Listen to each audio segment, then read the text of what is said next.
Kasi lucha. I want to say that I'm incredibly happy for Maggie and the babies. Her son's baby.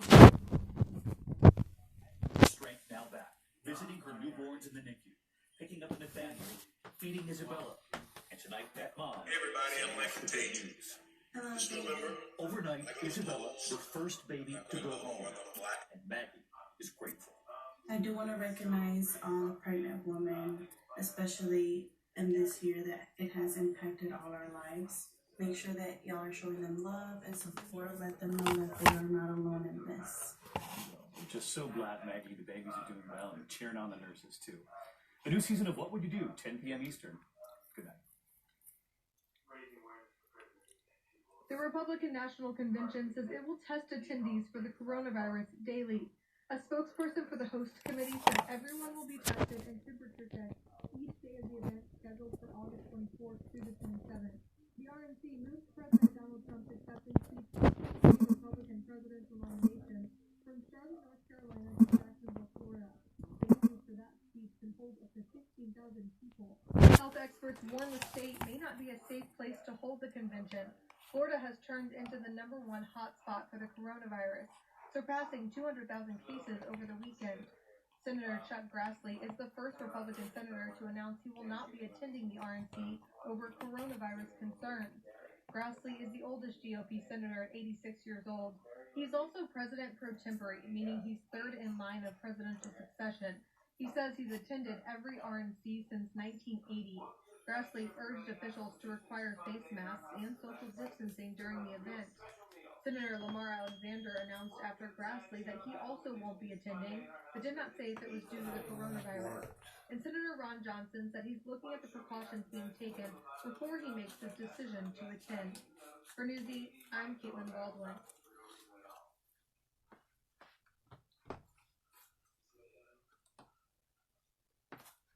Getting our first look at some of the businesses that received money from the Paycheck Protection Program. The $660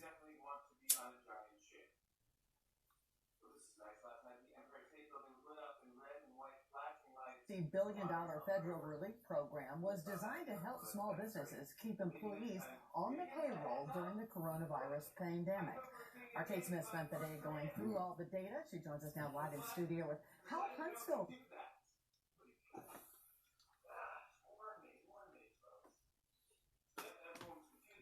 businesses made out. But it's more than 3,500 businesses in Huntsville received some money. Almost 20% took home more than $150,000. To be eligible for a PPP loan, the company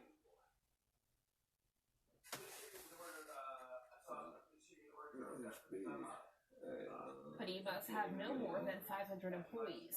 The loans must be used for payroll costs, mortgage interest, rent, or utilities. Some notable Huntsville businesses that received more than $150,000 are Hudson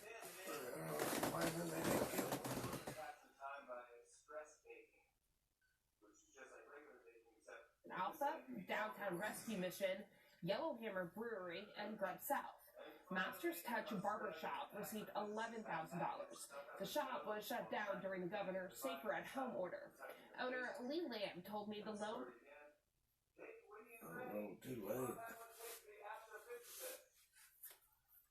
is the only reason he was able to reopen his shop. Take your business expense payroll and then some of the money that we were needed to take for our rent. So it has sustained us. And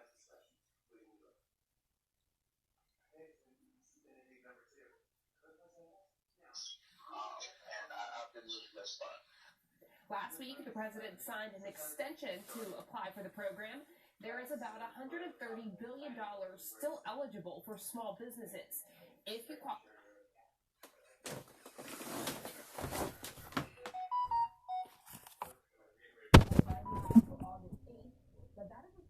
So you are encouraged to apply before the deadline.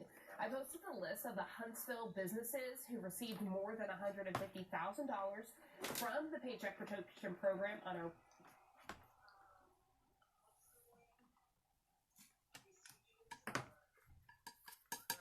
website. Organizations who received less than that weren't named in the government data. The data shows the government issued $521 billion in loans with an average loan size of $107,000.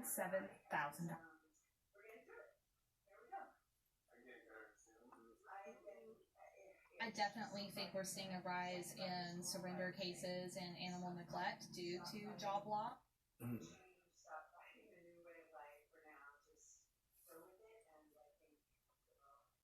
Caused by COVID, and we just want people to know that we are here to help. That was Katie Hall with the Greater Huntsville Humane Society. She believes more animals are landing in her shelter as a result of the coronavirus pandemic. Don't have no money.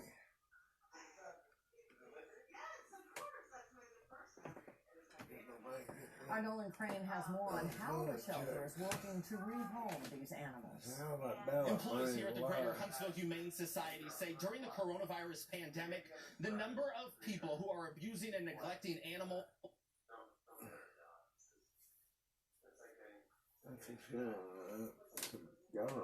is on the rise. Just a couple of days ago, somebody tied a dog to this tree right here behind us, located near the parking lot of the facility. Dumping an animal on any property, anywhere, it's not just here, it is illegal in the city of Huntsville.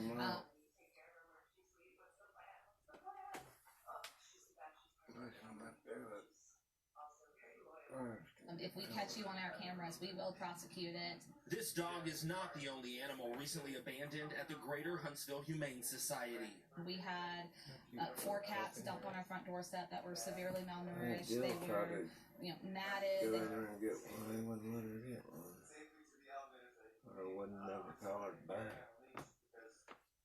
Had to be shaved down. They were just in really rough shape, really bad upper respiratory infections. We also had a cat carrier full of 18 kittens that were very, very sick, dumped on our front doorstep as well. If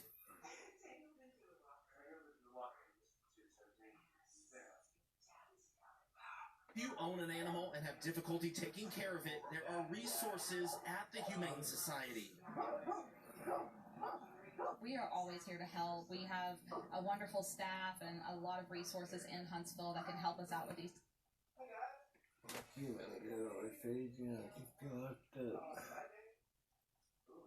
The animals. So a lot of the kittens are they're doing so much better now. They're very playful, and they will be available to adopt very soon. We're just kind of monitoring them a little bit more.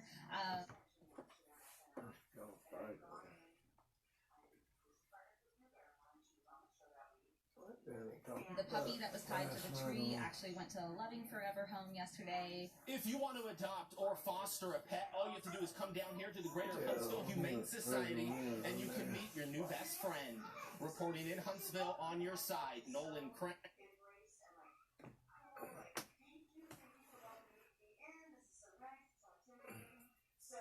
48 News. Tomorrow, the Greater Huntsville Humane Society is hosting a free drive-through food pickup from 2 until 4. You can pick up a 2-week supply of food for your pet free. The Greater Huntsville Humane Society is located at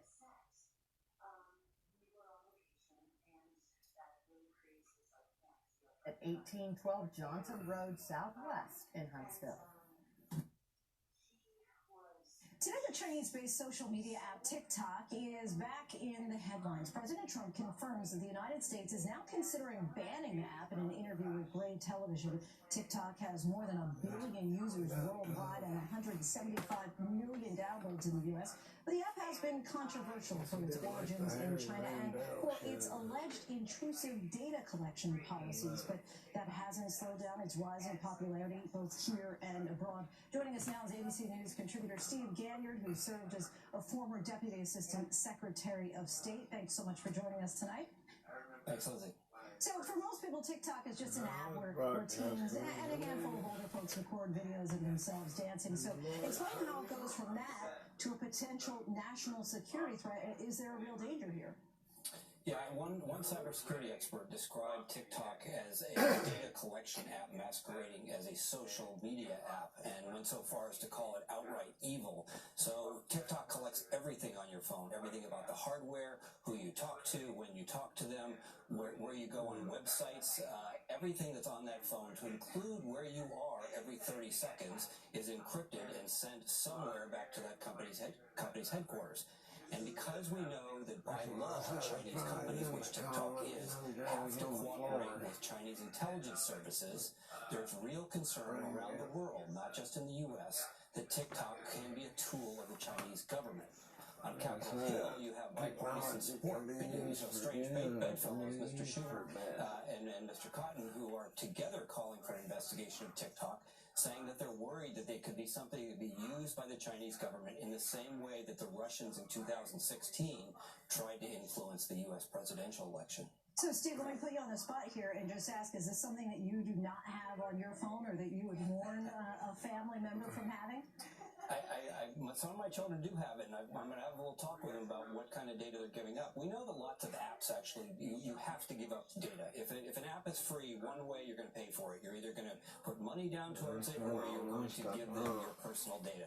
But in this case, because we know that a hostile intelligence agency, hostile to the United States, hostile to Australia, and India even, just kicked the app out of India. 600 million users in India no longer have that app, and TikTok will lose $6 billion in revenue. Wow. So it's a global phenomenon, but it means that you have to give up lots of information, and you're giving it up to the Chinese intelligence services. So with so many users here in the U.S., is the damage already done when it comes to data collection? And do you see any free speech concern with banning a social media app like this?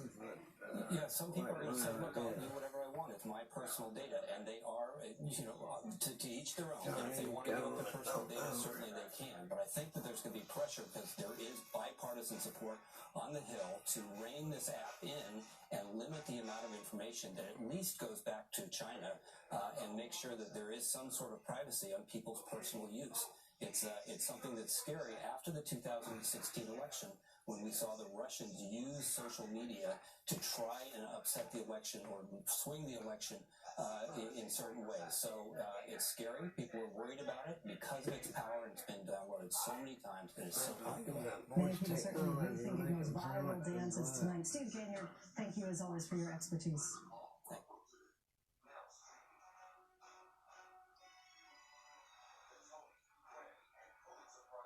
Michael Pompeo, the Secretary of State, telling Fox News late yesterday that the U.S. is, quote, looking at banning TikTok and other Chinese social media apps. So again, this is just another sort of symptom of the simmering tensions. Melody, how significant would this be? I mean, and it's all very tentative, right? They're looking at doing this. This is something he's talked about a little bit before. Yeah, Julie, very sparse on details here in terms of how that would actually be implemented. Pompeo did mention ZTE, Huawei, and a sort of the aggressive pushing back of policy that the U.S. has been able to do in regards to other Chinese methods. When you think about the consumer-facing app that has become sort of over the last 2 years a leading indicator of where youth are spending their time, the kind of interactions that we're seeing online. Unfortunately, I feel like it is like a Pandora's box situation to a certain extent, and it's really fascinating. I am out to TikTok for comment. They have not yet responded.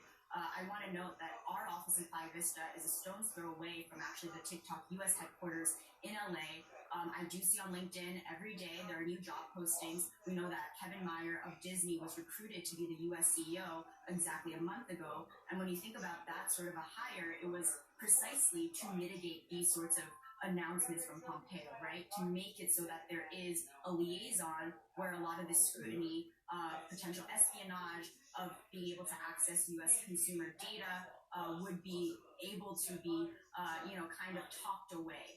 Unfortunately, even with that hire a month ago, we discussed on this program that it will not actually result in a lot of real change. One of the most searched questions when you look up TikTok is TikTok owned by Disney? So if you think about the kind of consumer confusion, I think the average person on the street and the average user of TikTok most certainly doesn't know that it is a Chinese-owned company. So I think this sort of layering of how much TikTok, which first started as Musical.ly, which I covered at launch, has really infiltrated the U.S. system, just shows that, to be honest, I'm not really sure the U.S. government has a handle of how to really retract it at this point.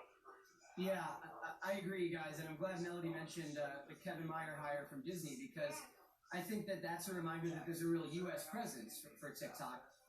Not only does the average person not know that it's Chinese owned, I don't think the average user knows about ByteDance, and I think that is to its credit in the sense that, I look at this Pompeo comment, and let's remember, it's important how it came up. He didn't bring it up, he was asked, and he said, sure, we're looking at that. I don't see this happening. I don't see TikTok being banned, and I think that, they have made a concerted effort, clearly, and I'm not saying to their credit, I'm not mitigating the Chinese ownership myself, but clearly there's an overt effort to have TikTok stand alone, to have TikTok look like a separate entity that kind of exists on its own, and then, oh, by the way, it's owned by ByteDance, which a little bit was the case with Instagram and Facebook for a long time after the acquisition, until quite recently when Facebook finally branded it so that now little subtle change. When you pop open Instagram, it says at the bottom, from Facebook. But similarly, I think that the company knows the optics problem and also knows that, maybe the business and tech media is aware of it and writes about it, but users don't know, don't care. Remember, for a while, there were a bunch of stories warning users, hey, it's Chinese owned and there's some security issues. Maybe you shouldn't use this thing. They don't care. They're going to use it. They don't care what data is being reaped. And man, the popularity of this thing is off the charts. So I don't see TikTok being banned in the U.S. Melody, how do you interpret the move by TikTok to pull the app out of Hong Kong? Yeah, well, that's of course their own sort of leverage, right? When you think about the way that the Chinese government is able to really deal with business negotiations on behalf of a lot of Chinese companies, right? There is a close relationship, a close marriage, if you will, and companies can't operate independently. So when you think about even India banning TikTok, it's very clear that different nations worldwide are able to really make these sorts of aggressive moves. But to my conversation with Dan, right, I think the U.S. is not in a position right now where it has the sort of knowledge and infrastructure to be able to do that in a very successful way. Well, we'll see. I'll be very surprised if it does end up happening. And I want to make a quick note, too. There seems to be a bifurcation to a certain extent when you think about how much technology companies in the U.S. are still trying to aggressively push into China to try to make sure to reach that audience, to reach the largest country in the world. When you look at news today, the information is launching a Chinese newsletter, a Chinese language newsletter for Chinese folks in the country to be able to understand what's happening in Silicon Valley. So there is this sort of mismatch, right, where we're trying to resist a lot of this Chinese infiltration. Countries like Hong Kong or entities like Hong Kong are trying to do that as well. But if you think about it, in reality, most of the U.S. tech giants are actually trying to push aggressively into China. So there does seem to be kind of this miscommunication of sorts, and it just depends on your perspective at this point. Right, and sometimes even the same company taking different approaches, in some cases with Hong Kong and then with mainland China as well. Well, I wanted to be you, so I'm scared too. And I'm not that great either. I've just been doing it for fun. I've been painting a little, but that's it. Amazon. Amazon's price target raised to $3,300 at Baird. They said they got strong checks through June. Amazon today was lower by more than 1%, but I think closed about 12 cents above 3,000. So holding that critical 3,000 level that we love to see. We talk about in the S&P, we get it in the Amazon, hear about it. So Miles, this Amazon, look, everybody's shopping online. Akiko just talked about how we're seeing, close again. So we're getting in the habit of buying online. It's easier. We're going to do that. They don't have to pay as much for advertising right now. AWS is clicking on all cylinders. What's not to like about Amazon in here? And is that why we or is this just catch up to get to where the price is right now? What's not to like about Amazon? It's the same thing that's been the story for the stock since 1997, right? It's a little expensive relative to its profit. That's kind of the same story here with Amazon. And guess who's been wrong about the stock for all that time? Literally everybody. So I think the Amazon tailwind is, in a weird way, a continuation of what's now very clearly going to be a slow burn series of peaks and valleys with the virus through the U.S. population over the next 12 to 18 months.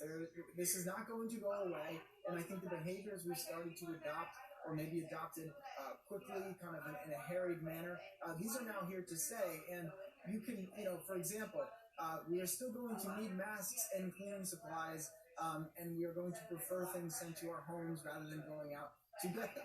The benefit to Amazon, or the positive for Amazon, is all the price gouging that was happening in March and April has now kind of gone away a little bit as things have become normalized. And I think, only an organization that kind of works as well as Amazon does is able to smooth out what had been a significantly gummed up system in just a couple of months and do so on the fly. And so, again, there's pretty much no trend right now, I think, happening in the economy that isn't a tailwind to Amazon, save for some of the rhetoric around regulation. But how many times have we discussed that and everyone comes to a soft consensus that, well, we're a long way politically from that happening. And so, again, the only thing to not like with Amazon is that the stock is so damn expensive. But that's been the story for basically my whole life. So I'm not going to sit here and say like that's a big problem at this point in time for the stock.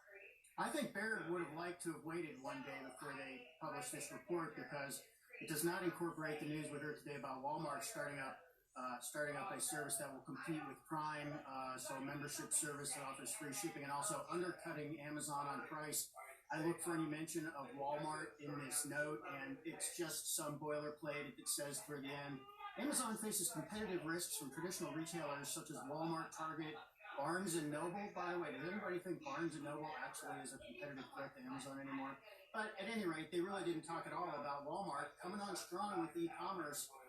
So that is a potential headwind for Amazon, even if online shopping remains pandemic strong for the next year. Well, but I almost would say, Rick, that at this point in the online cycle, Walmart is in some ways affirming Amazon's dominance in the space, and Walmart is saying everyone's buying everything online, so we think there's room for multiple players to have the same kind of offering, all of which, again, I think you could make the case entrenches Amazon's position, because now it's not fringe behavior, it's not a core part of someone's shopping habit. The fringe is actually maybe going to a store.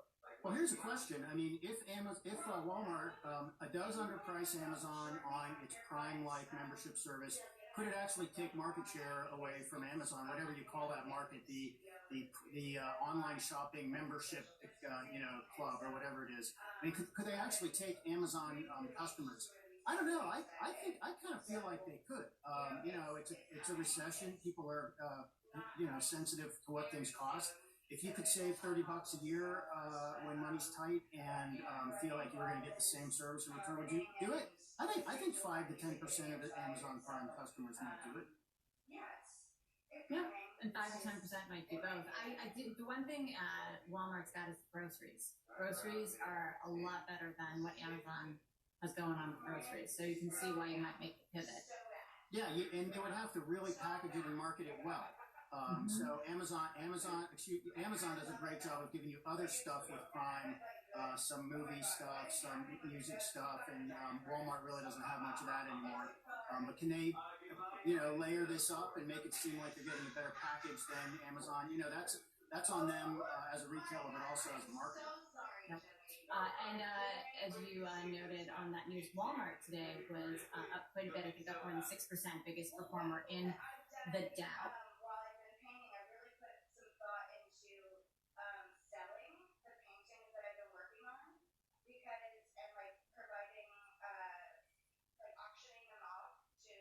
And so if you're out for Charlotte in Huntersville, it's the big. The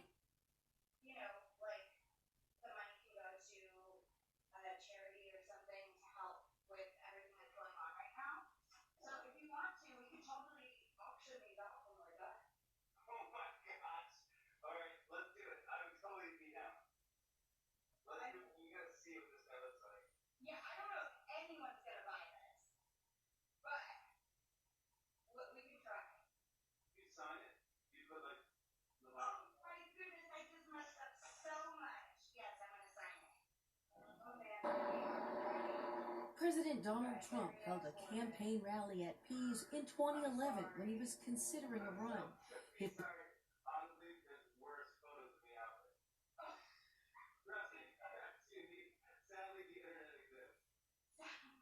Alright, I'm re-election rally there this Saturday, a sign of the times. We'll be giving everyone access to hand sanitizers and masks if they don't bring their own, and we're going to strongly encourage that folks wear it. Pease has lots of experience hosting presidential and vice presidential visits and campaign rallies, but this is the first held with social distancing in mind.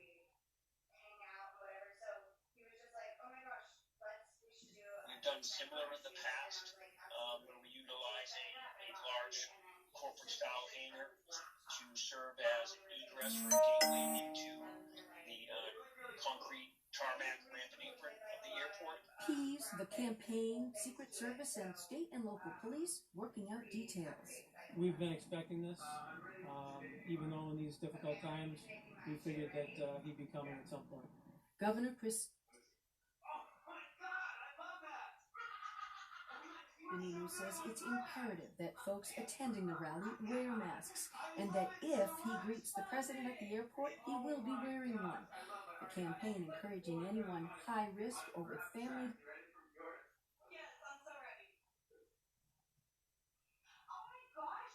it is to stay home. It's going to have a great crowd. It's going to be a lot of energy. This one is going to be outdoors, so you do need to prepare for inclement weather, whether it, throughout the day, but it's going to be a great time that night. The campaign says it doesn't have a limit on the number of people who can attend, and that they need to go online to reserve their tickets. And that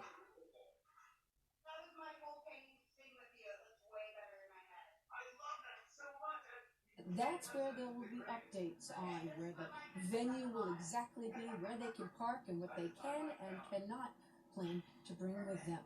We're live in Portsmouth. Jennifer Compton, WMUR News 9. Let's bring in now the Mayor of Atlanta, Keisha Lance Bottoms. So much to discuss with you this morning, Madam Mayor. Beginning with your health, how are you feeling? I feel okay, George. I have a slight headache, but that's not unusual during allergy season. For me, and allergy season is just about year-round in Georgia now. So this is the same headache that I had during stressful times in allergy season. And your family, your husband, one of your children tested positive? One's tested positive, one's tested negative. I'm getting the other two tested today. My husband literally slept from Thursday until yesterday, and that's what gave me some concern. I've just never seen him sleep that much, but he's feeling better. Thank you. Well, that is good to hear. Are you confident you'll be able to handle the city as you deal with corona? I am, and prayerfully, my symptoms won't get any worse. What they've told me is that I have a low positive test, so it either means I'm on the way up or the way down. They don't know which one, but they've told me to treat it as if I'm positive, just in terms of quarantining and all of the things that are recommended that people do. It has been such a challenging time for Atlanta right now with the surge in violence we've seen in the last several days. In your view, why is it happening, and how do you stop it? I think it's just this perfect storm of distress in America. I think that people are obviously anxious and even angry about COVID-19. Loved ones are dying. People are losing their jobs. I think there's a lot of frustration, a lot of angst, and I think that the rhetoric that comes out of the White House doesn't help it at all. It doesn't give people much hope, and I think that it's all converging together, and we're seeing it happen and spill out onto the streets in Atlanta, and we're seeing it across the country. And then you add on top of that the cases that we've all witnessed of police brutality, and it has all come together just in a violent way. Do you agree with Governor Kemp's decision to declare a state of emergency, activate the National Guard? No, and the irony of that is that I asked Governor Kemp to allow us to mandate masks in Atlanta, and he said no. But he has called in the National Guard without asking if we needed the National Guard. So I understand if he wants to protect state buildings. We have been coordinating with the Georgia State Patrol, which we do on any number of occasions. Law enforcement agencies coordinate, and we provide assistance to them. They provide assistance to us. But at no time was it mentioned that anyone felt that there was a need for the National Guard to come in. And of course, all this is coming, as you mentioned, in the middle of the pandemic. Did the city and the state of Georgia, did you just open up too soon? I think we're too aggressive in opening up. Now the city has taken a phased approach in the opening, and I think to the extent that our numbers are still extremely high, but I think to the extent they aren't any higher, it's because we've been very thoughtful as a city with buy-in from many of our Fortune 500 companies, which are large job centers, in not massively reopening in the way that the state has, but our numbers are surging. It was too aggressive. It was too soon, and we're paying for it not just in Georgia, but we're paying for it across the country, and people are paying for it with their lives. And what's the situation with schools in Atlanta? Well, the school systems are independently controlled by independently elected boards. They are making independent decisions, so it's a hodgepodge of responses. Some schools are giving people the option of virtually learning or sending their kids back into the classroom. Some have not made a decision at all, and schools open up pretty early in Georgia. We open up at the beginning of August, so I expect that we'll have more announcements soon. But with the way our numbers are going up, I don't know how it can possibly be safe to send kids back into school for the sake of our teachers. The kids may be okay, but our teachers certainly will be at risk. So we'll see what happens in a few weeks with that. Mayor, thank you for your time this morning. We hope recovery goes well for you and your family. Thank you. To the death of Army Specialist Vanessa Guillen, investigators believe that she was killed by a fellow soldier who took his own life after they are now looking into claims that she was sexually harassed before she went missing. Although it's still unclear if sexual abuse played a role. This case is raising troubling questions about harassment and sexual assault in the military and has sparked a new hashtag, I am Vanessa Guillen, where others are now sharing their stories. ABC's Stephanie Ramos has this story. The disappearance and death of Army soldier Vanessa Guillen has sparked outrage across the country and calls for change in Congress.